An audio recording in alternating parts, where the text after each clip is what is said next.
Yo, magandang gabi mga paps. Pick up na tayo kay sir. Maulan. Park muna tayo dito saglit.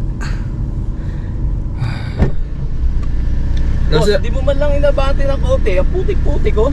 Ay, pasensya na sir. Magagalit asawa ko niyan eh. Pasensya na sir, pasok po kayo. Lagi nilinis yung tsinelas ko eh. Pasensya na po. Pag nadudumihan yung sakyan nyo, Pasensya na po, pasensya na po. sisimangot kayo. Pasensya na po. Dapat nag-book na lang ako ng ano eh, Grab Saver eh. Pasensya na po, pasensya na po. Sir, tanong ko lang. Kayo po ba si Renato? Hindi. Ikaw pa si Edgardo? Hindi rin sir. Pinapapasok mo ko dito, pinasakay mo ko. Bakit po kayo pumasok? Hindi naman po pala kayo hindi po yung booking ko, hindi po pala kasi si Renato. Parehas ang pick up eh. Ay, pasensya na. Sinunto ka. Sige. Sorry. Sige. Tao lang. Salamat sir. Salamat, nagalit po kayo. Pasensya na pa. Pasensya na.